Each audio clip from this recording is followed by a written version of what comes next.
bless you all. God bless you all. And I never thought anything like this could happen in America. Never thought it could happen. The only crime that I have committed is to fearlessly defend our nation from those who seek to destroy it. From the beginning, the Democrats spied on my campaign. Remember that? They attacked me with an onslaught of fraudulent investigations. Russia, Russia, Russia. Ukraine, Ukraine, Ukraine. Impeachment hoax number one. Impeachment hoax number two. The illegal and unconstitutional raid on Mar-a-Lago, right here. The lying to the FISA courts, the FBI and DOJ relentlessly pursuing Republicans, the unconstitutional changes to election laws by not getting approvals from state legislators, the millions of votes illegally stuffed into ballot boxes and all caught on government cameras. And just recently, the FBI and DOJ in collusion with Twitter and Facebook in order not to say anything bad about the Hunter Biden laptop from hell, which exposes the Biden family as criminals and which, according to the pollsters, would have made a 17-point difference in the election result. And we needed a lot less than that, like about 16.9. It would have been in our favor, not my favor, our favor, because our country is going to hell. And we remember the 51 intelligence agents who said Hunter Biden's laptop was Russian disinformation. It didn't exist. It was Russian disinformation. Remember that? And that was all confirmed strongly by the FBI when they all knew that it wasn't Russian disinformation. And so much more. Our elections were like those of a third world country. And now this massive election interference at a scale never seen before in our country, beginning with the radical left, George Soros-backed prosecutor Alvin Bragg of New York, who campaigned on the fact that he would get President Trump. I'm going to get him. I'm going to get him. This is a guy campaigning. You want to get President Trump at any cost, and this before he knew anything about me, didn't know a thing about me. He was campaigning. As it turns out, virtually everybody that has looked at this case, including rhinos and even hardcore Democrats, say there is no crime and that it should never have been brought. Never have been brought. Even people that aren't big fans have said it. They said this is not the right thing to do. It's an insult to our country, as the world is already laughing at us for so many other reasons, like our open borders, our incompetent withdrawal from Afghanistan, where we left behind American citizens, $85 billion worth of the best military equipment in the world, lost 13 magnificent young lives, and far too many to mention that are so badly hurt with the loss of arms and legs and facial obliteration. The most embarrassing time in our country's history, in my opinion. Then our give up on energy independence and even energy dominance. We're going to be dominant within 6 months, more than any other nation times 2. We had this all just 3 years ago. Our raging crime statistics, if you look in Democrat-run cities, numbers the likes of which we have never seen before.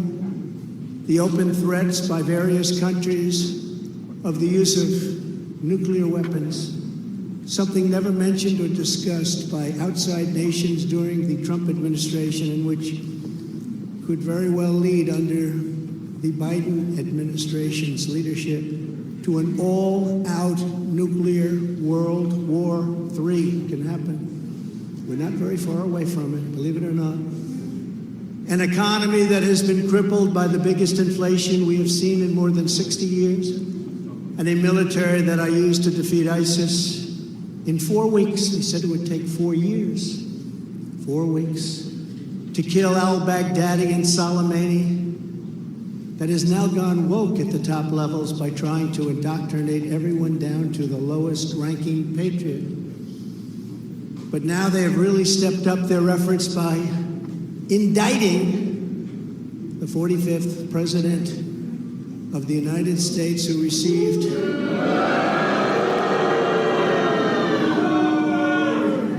$75 million votes, which is more than any sitting president in the history of our country.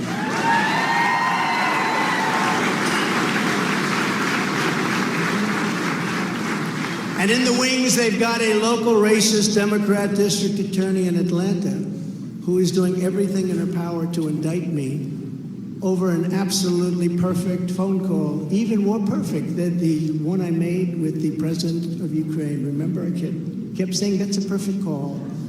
This one was more perfect. Nobody said, sir, you shouldn't say that. Many people on the phone were hung up in disgust because of something I inappropriately said, because nothing was said wrong. In fact, at the end of the call, we agreed to continue our conversation about election fraud, and election fraud specifically in Georgia at a later time. Many people on the phone, including lots of lawyers, nobody found anything wrong with that perfect call until a book promotion tour many months later. All of a sudden they say, you know, I remember Trump making a call. Let's look at that. This fake case was brought only to interfere with the upcoming 2024 election, and it should be dropped immediately.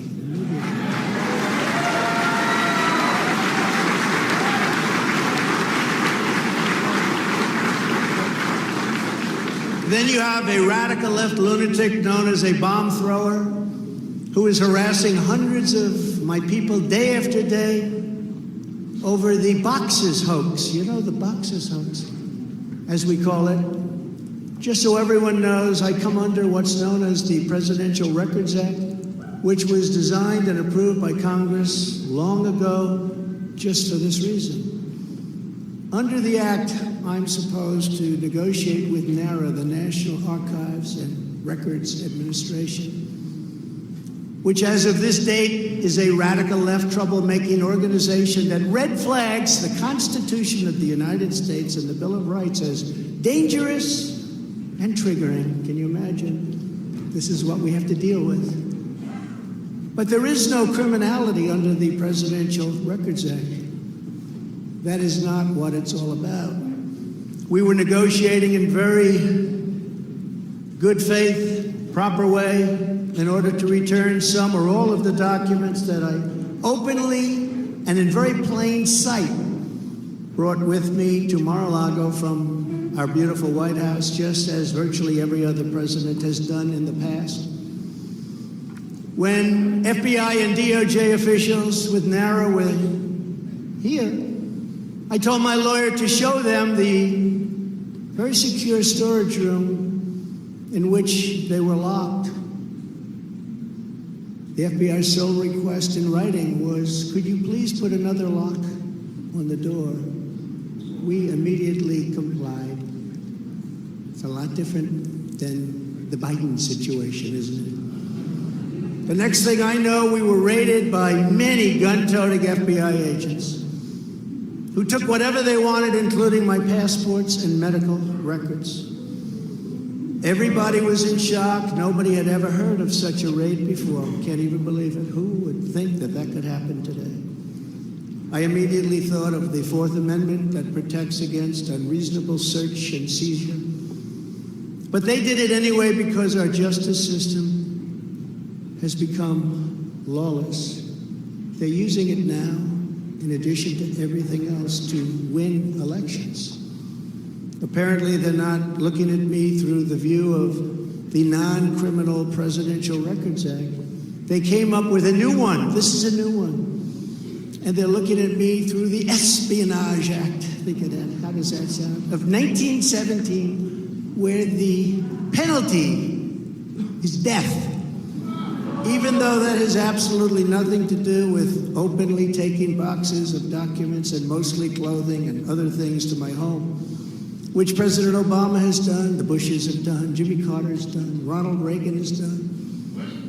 Everybody's done. In fact, Hillary Clinton got rid of 33,000 emails, and that was okay. But nobody's done it like Joe Biden. This lunatic special prosecutor named Jack Smith, I wonder what it was prior to a change,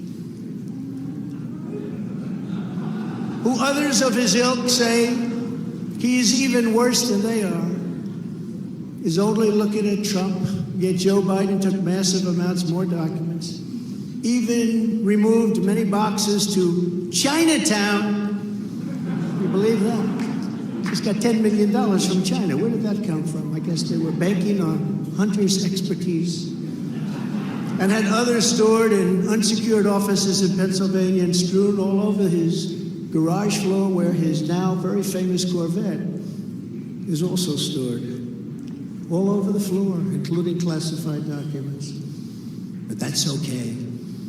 Perhaps most importantly, he has 1,850 boxes in Delaware, which he is refusing to give up.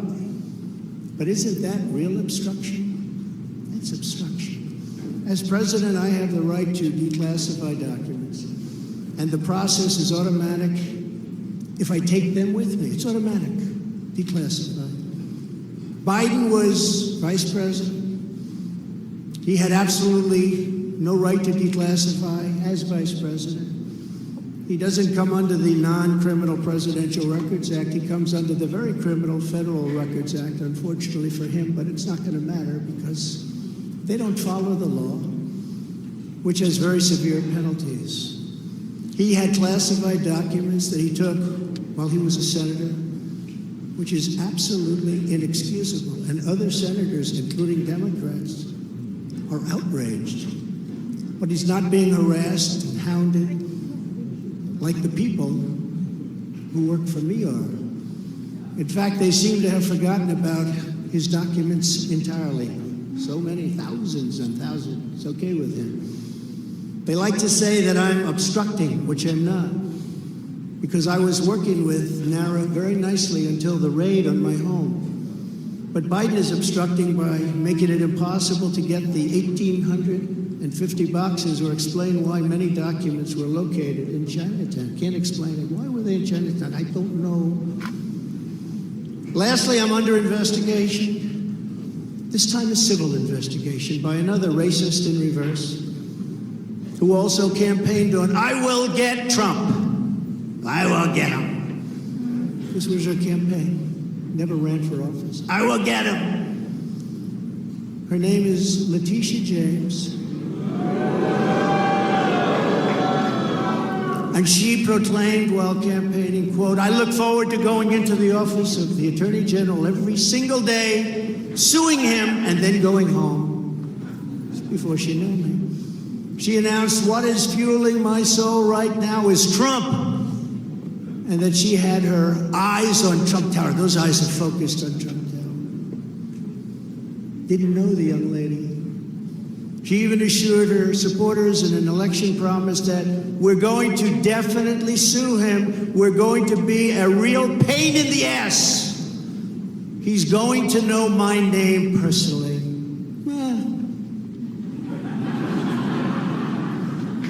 And then she claimed that I was an illegitimate president. Think of that. With all we did on energy, with all we did on the military, on taxes, biggest tax cuts in history, biggest regulation cuts in history, right to try, people able to get drugs now that aren't approved. Hopefully you don't have that problem. Letitia James vowed to use every area of the law to, quote, investigate President Trump and his business transactions. Those transactions are going to be investigated, she said. And that of her family and his family. Because we're going after his family, and we're going after them hard. This is all before entering office and all before knowing anything at all about me, but she was going to get me. This is why, along with unrelenting crime, so many people and companies are leaving New York. She said that I falsified my financial statements, but in fact we're proving and will prove that my financial statements were substantially more than we submitted, not less.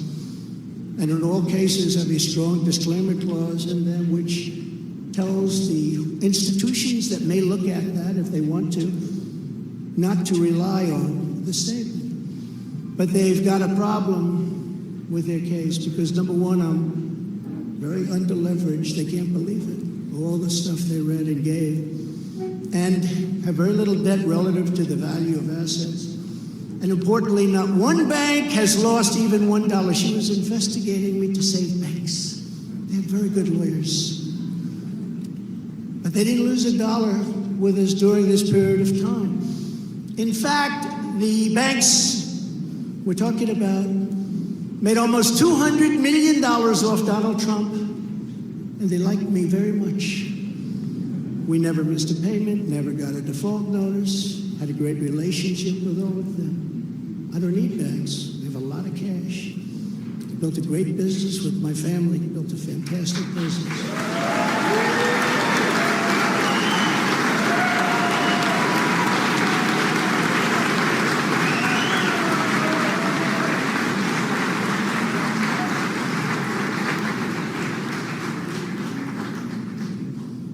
I have a son here who's done a great job, and I have another son here who's done a great job.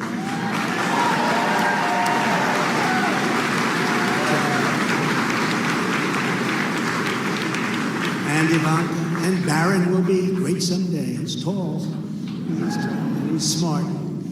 But I have a great family, and they've done a fantastic job, and we appreciate it very much. They've done it. So she's suing me over banks that weren't defrauded, when she should be focused on violent crime that's driving people out of the state. This is a persecution, not an investigation. She's put our family through hell. It's cost hundreds of millions of dollars to defend, but our heads are held very, very high. They want to settle the case, but I want no part of that. So here we are now. It's where we were today, in a city that was so great just 4 or 5 years ago.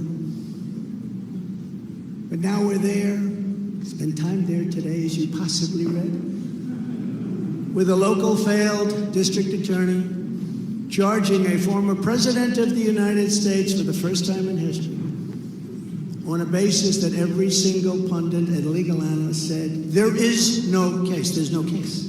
They kept saying, there's no case.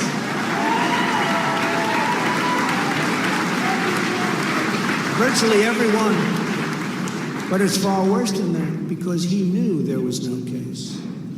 That's why last week he delayed for a month and then immediately took that back and threw this ridiculous indictment together. Came out today, everybody said, this is not really an indictment, there's nothing here. My lawyers came to me and they said, there's nothing here, they're not even saying what you did. The criminal is the district attorney because he illegally leaked massive amounts of grand jury information,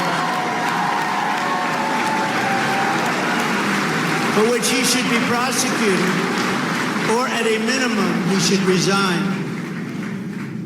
And Alvin Bragg's wife confirmed a report that claimed her husband has Trump nailed on felonies. She has since locked down her Twitter account. His chief prosecutor, who represented the Democrats and crooked Hillary Clinton in a firm run by Chuck Schumer's brother, Robert, he quit the firm in order to go to work in the DA office in order to get Trump. Can you imagine that? Hillary Clinton's lawyer, Democrat firm. Ultimately, he quit as chief prosecutor because Bragg didn't think he had a case. Think of that same guy that brought this ridiculous thing today. Yet during his investigation, this prosecutor named Mark Pomerantz wrote and published a book saying all sorts of privileged things, and has been very strongly reprimanded. He was reprimanded so strongly. I've never seen anything like it. I'm probably the end of it. But what he did was probably very illegal, but he was very, very strongly reprimanded. Even District Attorney Bragg was furious with him. They were having a tremendous fight in the office because of it. But hope is never lost, because various prosecutors in the DA's office also quit because they thought President Trump was being treated very unfairly. How about that? Isn't that great? Oh, I love them. I'd like to meet them. I'd like to meet them. The DA's office even had a web page. Meet the team of executives who have done this to President Trump. That was the title. Isn't that nice? They immediately had to take it down. Meanwhile, overall, crime in New York was up 30% last year, much more than that the year before, with felony assaults, robberies, and burglaries all up by massive, massive numbers. Not the same place that I know, not the same place that you know. And this is where we are right now. I have a Trump-hating judge with a Trump-hating wife and family, whose daughter worked for Kamala Harris and now receives money from the Biden-Harris campaign, and a lot of that. We recently had another trial, and the same judge told the fine man who worked for me for many, many years that if you admit your guilt, you will be in jail for 90 days. But if you don't, if we go through a trial and you're found guilty, you're going away for 10 years and maybe longer, which for a 75-year-old man with a great family really means life. What the prosecutors and judge did to that man, I will never forget, because it's right out of the old Soviet Union. That's where we are. They said, you say anything about Trump, meaning that's bad, and you won't even have to serve the 90 days. You'll walk free. And they say that to many of my employees. We have this Jack Smith lunatic threatening people every single day through his representatives. They're threatening jail terms. But talk about Trump and you'll go free. This is where we are as a nation. Who would have thought? They can't beat us at the ballot box, so they try and beat us through the law. That's the country in which we live, however, right now. The USA is a mess. Our economy is crashing. Inflation is out of control. Russia has joined with China. Can you believe that? Saudi Arabia has joined with Iran. China, Russia, Iran, and North Korea have formed together as a menacing and destructive coalition. Would have never happened if I were your president. Would never have happened. Nor would Russia attacking Ukraine have happened. All of those lives would be saved. All of those beautiful cities would be standing. Our currency is crashing and will soon no longer be the world standard, which will be our greatest defeat, frankly, in 200 years. There will be no defeat like that. That will take us away from being even a great power. If you took the 5 worst presidents in the history of the United States and added them up, they would not have done near the destruction to our country as Joe Biden and the Biden administration have done.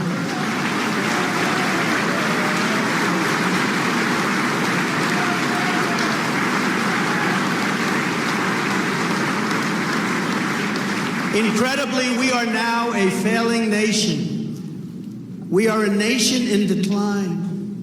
And now these radical left lunatics want to interfere with our elections by using law enforcement. We can't let that happen.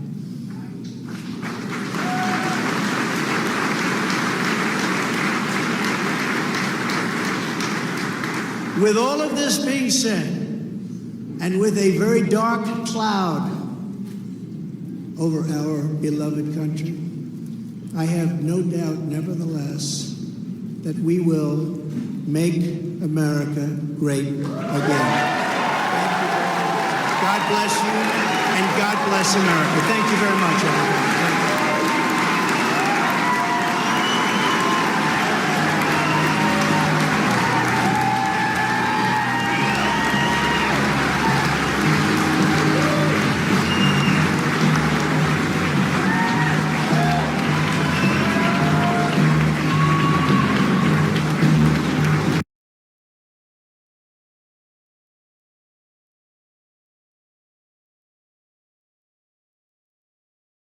Forward with this unprecedented indictment of a former American president, unless they were going to be felony charges. Aaron Kaczynski in Lower Manhattan tonight. We hear the helicopters, the news choppers overhead as this Manhattan grand jury votes to indict former President Donald Trump. Of course, as I mentioned at the top here, unprecedented. The first time we have seen this in history, a former president being indicted. I want to bring in ABC News legal analyst Kate Shaw to pick up, Kate, where Aaron left off there. We know that the indictment has been handed up. We simply don't know what the charges are, though, yet. And we know the prosecutors in this case have zeroed in on this hush money payment, the falsification of records, and potentially whether or not this could have been an elections campaign violation as well. That is somewhat untested, is it not? That's right, David. So exactly as Aaron just said, this crime of falsifying business records with an intent to defraud, standing alone is a misdemeanor. But if it is done in furtherance of or in an effort to conceal another crime, it is bumped up to a felony, far more serious, longer statute of limitations, longer potential penalties. But of course, the big question is what that other crime could be. A campaign finance crime, as you said, David, this would be somewhat uncharted because there have been no charges against former President Trump for any violation of campaign finance laws. So this would be bootstrapping this state charge potentially to an uncharged federal crime. That's a possibility. But of course, there are other possibilities, maybe a state tax crime that could be the offense that could bump this up from a misdemeanor to a felony. So of course, once the indictment is unsealed, we'll be able to take a look and evaluate what the legal theory really looks like. Once this indictment is unsealed, and Kate, what's your best guess here as to how long the American people will wait before they hear what the charges are here? I think it'll happen pretty quickly, Aaron. And of course, the next step would be either a voluntary surrender or an arrest. You have to imagine a voluntary surrender is how this is likely to proceed, but an arrest is typically what follows an indictment and then an arraignment. There are no special procedures under the law for a former president, but often accommodations are made. So we will see what all of those steps look like, but that's typically the sequence of events that follows an indictment. So potentially we could see what's in this indictment within days here. I think that's very possible, David. All right, Kate Shaw with us here. Kate, thank you for helping us to navigate what is, as I mentioned, an historic moment. I want to bring in John Carl, who has covered Donald Trump, the former president, for many years. And John, Kate alluded to this, but we will see something we have never seen before, how it looks, how it unfolds. There are many questions still, how they'll bring the former president to New York, what that will look like if we see much of it at all. But what's your understanding as to the possibilities of what the American public will see here as a former president is now indicted? First, David, I think it's important to say that we are in entirely uncharted territory here. Not only is Donald Trump the first former president to face indictment, he is also currently the leading candidate for the Republican presidential nomination. And he is facing not just this indictment, but we know at least 3 other active criminal investigations, 2 of them federal investigations, one of them an investigation in Georgia. So he is facing further legal action as he is indicted here, and he has already made it clear that an indictment would not deter him from continuing to run for president. So this is something beyond anything that not only have we never seen anything like this in American history, it would have been hard to even imagine anything like this. In terms of what happens next, we know that the Secret Service has had conversations with law enforcement officials in New York about the logistics surrounding an appearance of Donald Trump before the court for an arraignment. He would need to come in for an arraignment. You need to go through booking and processing just like anybody else who would be facing criminal charges. Typically that includes basic things like fingerprinting and the taking of a mugshot. But as you can imagine, it would also necessitate massive security around that courthouse in Lower Manhattan, particularly because Donald Trump has repeatedly called his supporters to come out and protest this pending indictment. He predicted this indictment was coming. He had said it was going to come more than a week ago, and now it has come, and we will, of course, be watching very closely how Donald Trump communicates to his supporters and what kind of a reaction we'll see there. But yes, we expect this will be a voluntary appearance, that he would turn himself in, and that the handoff would be coordinated very closely with the Secret Service. He, of course, still has Secret Service protection as a former president. The DA in this case, Mr. Bragg, obviously likely attempting to negotiate with the former president's team right now. John Carl talking about the possibility that they've been in touch with the Secret Service already to plan what could this look like potentially in the coming days as a former president would be brought to Manhattan. Obviously, they would try to come up with some sort of agreement. But John Carl, back to you on this. There's no guarantee here because this is uncharted territory of what the public is going to see here. Obviously, they'll take into account that this is a former president. We simply don't know whether we would see a walk in public, for example, that we would see in other cases if it weren't a former president. And we also don't know what happens once he's taken into the bowels of the courthouse to be fingerprinted or any other potential defendant would have to go through in a case like this. We've seen countless other cases involving high-profile indictments of high-profile individuals, where you've seen what we've come to call the perp walk, where a candidate, walks in past the cameras, almost always handcuffed and brought in to be arraigned. I think it is highly unlikely that Donald Trump would be, as a Secret Service protectee, would be handcuffed in a situation like this. There's also no guarantee that there would be that traditional perp walk in New York. That happens occasionally. We saw it happen with the longtime CFO of the Trump Organization when he was indicted within the past year. But there's no guarantee that's going to happen here. The other thing that we don't see as much as we used to, David, is mugshots. The mugshots are taken, but in New York anymore, not generally released. So we don't know. This is as we will say probably many times in the days ahead, a circumstance that we have never seen before. But Donald Trump is a criminal defendant now, and as a message you'll, I'm sure, hear from the district attorney in Manhattan, nobody is above the law, and he's going to have to go through the same basic proceedings that any other criminal defendant must go through. John, stick with us here. I'm going to come back to you in the broader context of these other investigations that the former president still faces that are ongoing, but there's another breaking development in this. We know that Alvin Bragg's team at the Manhattan District Attorney's Office has now informed the former president's team of this indictment. I want to bring back in Aaron Katursky again in Lower Manhattan. Aaron, what have you learned on this front?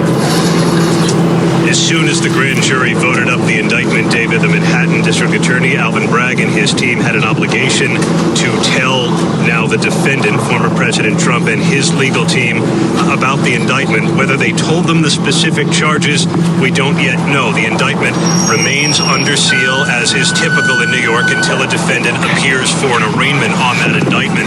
But every white-collar defendant in New York is afforded the opportunity to turn himself in and present himself into court for an arraignment. So that's what we fully expect here. And whether the formal processing is going to take place that John Carl describes is still an open question.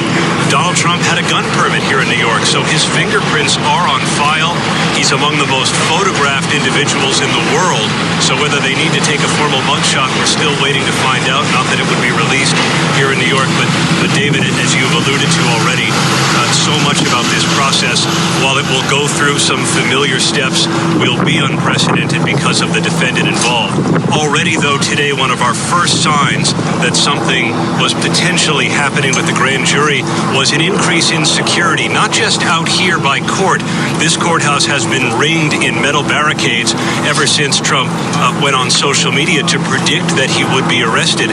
But inside these buildings as well, more officers, especially on sensitive floors where this matter has been discussed in recent days and weeks, David.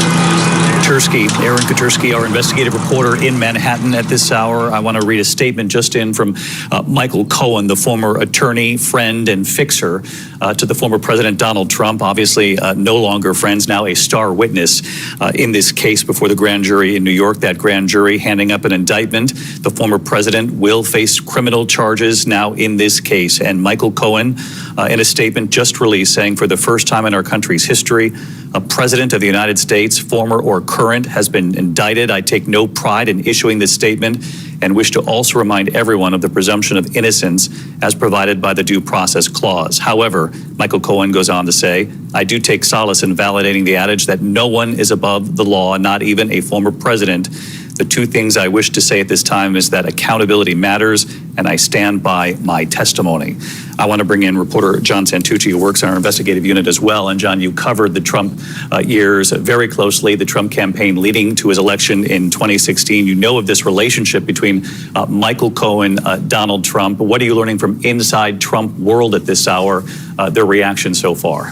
David, stunned. I mean, this is something they certainly knew was coming, but as we've been reporting here on ABC News and as many other outlets have for the last couple weeks, the Trump team thought they were going to get a little bit of a hiatus, a little bit of a break. So the calls are flying in Mar-a-Lago. Many people surprised by this, the fact that it happened today, but not surprised, David, in the fact that it actually did happen. This is probably the worst kept secret, if you will. Everyone has known just from witnesses that have gone in, both Trump allies and foes, you mentioned Michael Cohen there, that this was something coming soon to Donald Trump. Now, obviously, the question is what's going to happen next. We're told that the former president is about to issue a statement. They're working that out. We'll bring that to you as soon as we have it. But to John Carl's question and point earlier about the process for Donald Trump to come to New York, David, he wants to come to New York. Everything we have been told is that the former president wants this moment. And you heard Aaron Katersky there talking about mugshots.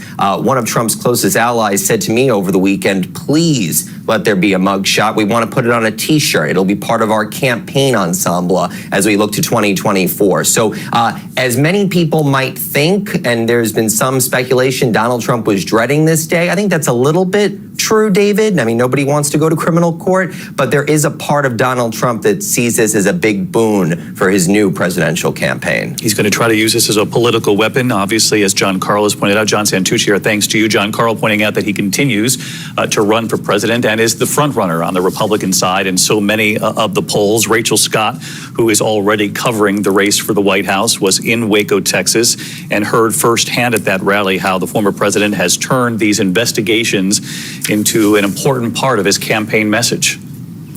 Exactly, David. He really leaned into his legal troubles at that rally in Waco, his first really major presidential rally of the 2024 presidential cycle. He called it the central issue of our time, the weaponization of our justice system. And he brushed off any concern about these investigations, dismissing them as a witch hunt, calling it one phony investigation after another. And David, we are starting to see some reaction coming from Republicans over on Capitol Hill. Congressman Jim Bakes from Indiana calling this political prosecution.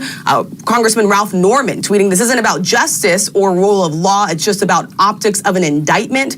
We have not heard yet from House Speaker Kevin McCarthy, but in the lead up to a possible indictment, he was pressed about this repeatedly on Capitol Hill. He also dismissed this, saying that it was a political game being played, David. Rachel Scott in Washington. Rachel, thank you. I want to bring in Stephanie Ramos at the White House. We know President Biden has not officially declared that he's running for re-election, though very much looks like the candidate and told me that he does intend to run. Just hasn't officially announced it yet. Knows that he could very well face Donald Trump again in another matchup leading up to the 2024 election. And Stephanie, any reaction from the White House tonight to this indictment? Not yet, David. The White House has not yet commented on this news. overall, the White House has stayed largely away from commenting on this. When asked, they've said they will not weigh in on ongoing investigations. When asked if President Biden believed it was okay for someone who's been indicted to run for president, they've said that they could not engage because of the Hatch Act. Now, typically in a re-election year, you know this, David, it is common for someone to highlight the weaknesses of their opponent, but this is a tricky situation for President Biden, since anything he says on this case could have implications for any federal cases against former President Trump. Now, it could also be seen as political if the president were to be seen as celebrating Trump's indictment. But as far as the White House reacting to this news tonight, they have made no comment just yet. Stephanie Ramos at the White House tonight. Stephanie, thank you. And for those of you who are just tuning in, many of you likely looking for your local news, we will be joining your local news shortly, but we continue to cover the breaking news at this hour. A Manhattan grand jury has handed up an indictment. That means former President Donald Trump will, in fact, be criminally charged in the hush money case. I do want to bring in Pierre Thomas, our Chief Justice Correspondent, on two key questions moving forward here, Pierre. First of all, with relation to this case right here in New York, there have been calls for protests. We've heard that from the former president again. We've heard leaders really on both sides of the aisle say, in essence, do not protest. We are not going to see what we have seen in our country before. Even the Republican leader, the Speaker of the House, Kevin McCarthy, has urged people not to protest this decision if and when it comes. Now it has in fact come, but we know that there is stepped up security here in New York and beyond because of this. Absolutely, David. Law enforcement officials, particularly at the federal level, have been loath to comment much at all about the situation unfolding in Manhattan. Suffice it to say, they are very aware of what happened on January 6th, and those statements by former President Trump about death and destruction did not go unnoticed.